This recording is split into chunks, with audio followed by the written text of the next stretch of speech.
Is this real life?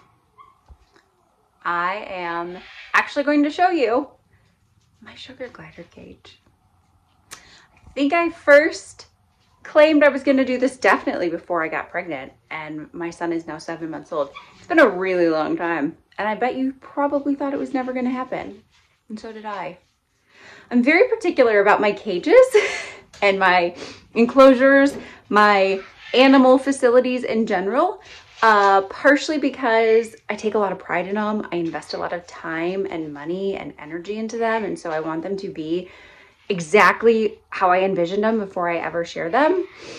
Also, I feel some sense of responsibility, obligation to have, I don't know, really exceptional cages and happy animals, because I'm sharing it with other people. Not that necessarily a ton of people will ever see it, but all it takes is for one person to be influenced by my animal husbandry choices, and then I think it's worth it to have influenced them in a positive way or inspired them to go above and beyond or do something really fun and creative, whatever it is that ultimately enriches the animal's life. So that whole speech, this is my sugar glider cage tour. It is a double critter nation. I have actually a third empty critter nation that I may someday add to this. But right now it's kind of in a holding pattern in case I break down and rescue rats again one day. But for right now, they just have a double. It's plenty of space for them. I wouldn't go any smaller, even if you only have 2 gliders. I think 2 of them is sort of the minimum, just because I see how much mine utilize like every single part of this cage every single night. And now I'm going to give you a tour. I don't know how much of the gliders we'll actually see because it is daytime and they're nocturnal. On that note, you know I'm gonna do this speech. Pet care for gliders. They're not an easy pet. They're not a low maintenance pet. They are a terrible pet, in my opinion, for children, even though they could be considered like a pocket pet and kind of in the same category as like hamsters, guinea pigs, rats. Of course, I've said before, I don't know that any of those are true children's pets, just in terms of the responsibility level and their diverse needs.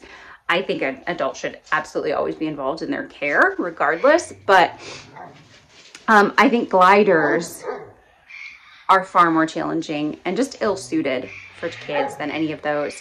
I don't think a kid would enjoy having a glider as much as a rat. That is generally my first pick. If there is a situation where a kid wants a small pet, rat is the way to go. Gliders are nocturnal for starters, and children are not, in theory. So that makes them something that they can't enjoy. And if they do have them out of their cage and are interacting with them and playing with them too much during the daytime, it's at the detriment of the glider. So that right there, I feel like nixes them as a good option.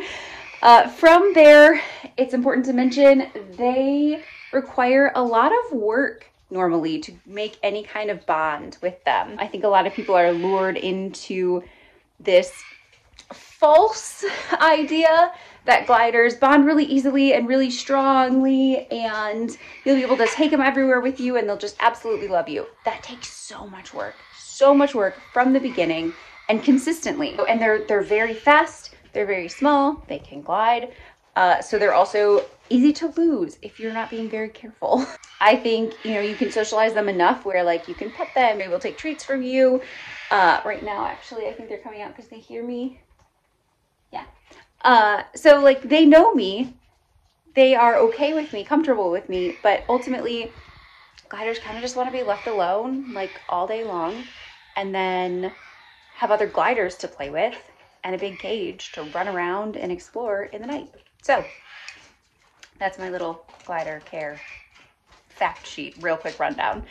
Now I'm going to show you the actual place that they live.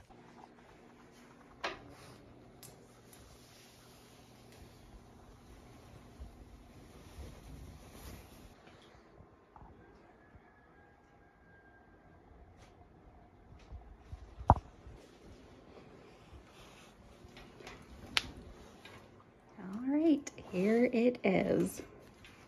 This is the sugar glider cage. It's a double Critter Nation, and I have filled it with things I found mostly from Goodwill. And then there's also some of these toys that you'll remember me unboxing. They were sent to me, and I will have the link below because they still love these things. I went with a My Little Pony unicorn theme. I don't know why. I think I was just in Goodwill one day and I saw a ton of these and it inspired me. All of this stuff, if you want to set up your own cage, just be aware of a lot of the issues with sugar glider stuff. Basically, they can get little toes caught and stuff really easily, and just certain materials aren't safe for them. So keep all that in mind if you are doing what I did to try and gather things for a cage. So for instance, you'll notice none of the ponies have any of their manes or tails anymore. I shaved all of those off, just stuff like that. I have a bunch of these right now. There's nothing in them because I just cleaned everything out, which is why we're filming this. But you'll notice I have a bunch of little cubby type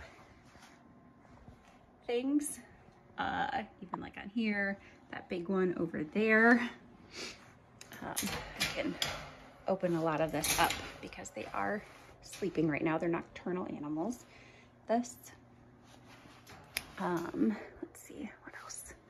Over here, I have one up there. And the one down here I love. Oh, there's one little pod thing. And then that down there. So those are what I call my glider kitchens. And I have a bunch of them all over the cage because I have a lot of fun feeding my gliders, giving them a variety of food. And also I love to spread it out all over the cage because that kind of gives them like a foraging fulfillment they would normally have, obviously, if they weren't in captivity. Promotes them moving all around the cage every night, exploring, being active. It's just really healthy for them to get that kind of stimulation. So spread it all out in all those different areas, and we set it up in things like this, glider kitchens or whatever you want to call them, because they're super messy eaters, and it's just a little easier to clean that out. I keep the bottom, this wire mesh, and then the trays underneath with the potty pads, so I can just pull those out and throw them away so that everything, poop, pee, food, debris, mostly falls through here. Landings I cover in fleece or felt. They're easy to just pull off and wash. You'll notice, in addition to like just these big fun aesthetic things, that there's a lot of little trinkety type things, plastic. And I have those kind of spread all over as well, rings and things like that. It's stuff that, again, with like their kind of foraging and gathering instinct and just their curiosity, they're very active, curious little beings. And so having stuff like this that they can sort of pull apart and carry around and just destroy more or less, they love it. It's really good for them. And then you get to come in every morning and like put it all back together for them to ruin again. It's so much fun to watch them too, playing with all of that. I've removed the middle divider from only part of the cage, so that leaves this big opening here to kind of glide and move from, you know, one toy to this. They have all of these different little felt hammocks and ropes, of course the pouches. So they have all that stuff that they can use to glide, to jump from one thing to another, to move around. And then on this side, I have kept the middle platform as well. Just, I don't know, more space, more ground space for them too. This I use a lot for feeding also. Just these random, like I have no idea what this toy was originally, what it was meant to be, but I thought it was so cute. And so the tree's all open in the middle. And I keep stuff like this that's like a little heavier, not really, but I keep it attached to the walls just in case they're getting real rambunctious. I don't want it like falling down on one of them or something. So everything is secured. Yay, and I'm hoping to come back in here. Hello. There's sterile in there. Hoping to come back in here in the nighttime to get some footage, because what's a sugar glider cage tour without any glider footage? But you guys know I don't really like to disturb them too terribly much in the daytime. It's just not their normal sleep cycle. He's probably looking for a treat right now though. I know usually when I disturb you, it's because I'm bringing you something delicious, and now I've got to do it. Let me grab you a treat, buddy. There you go. Come on. Yeah. There you go. Cutie. Take a little midnight snack and then go back to bed. It's really important if you have gliders that you keep them in pairs at least. They're kind of colony animals. See? Oh, there's a friend stealing your food. They really just don't do well by themselves. I know people spend a lot of time with them and try to bond them to them, which is also great. That interaction, oh, now they're fighting over it. The interaction, the socialization, all of that is wonderful, but we just can't mimic that kind of social interaction. Obviously fighting with each other isn't great. We can't. As much as we may try to replicate it, it's impossible. So really important to never have a solo glider. It's also important that they have this kind of space. So I thought I'd show you guys kind of an example of what I do for feeding them. This is the next day. So I just sort of put a sprinkling of food, different kinds of food in different places, like their staple diets. I use a lot of exotic nutrition stuff. I make my own little cubes. I've got powder that you mix into like a paste. I have the pre-mixed gelatin stuff. I have lots of different fruits, obviously the mealworms, all that. So variety. So we're gonna do some little banana chips hiding. And I don't know why I feel like they appreciate a mixture and like waking up and never knowing what treat they're gonna have. I don't, maybe that's just like me living out my own fantasy where I wake up and someone has just sprinkled all of my favorite snacks around the house for me to find. So, yeah, and I put them in all different places. So, and then the next day, whatever they don't eat, I take away and we hide some more fun stuff. I don't know. It's so silly, but like, I love it. It's so much fun for me.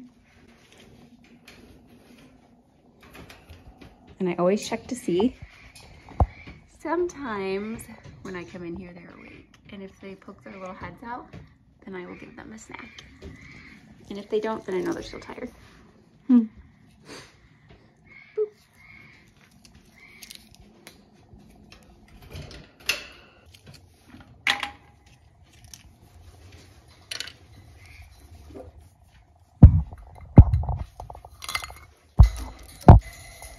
Oh, see, like this. This is what you'll find. Aha. 2 ponies down and that's it. Pretty tame.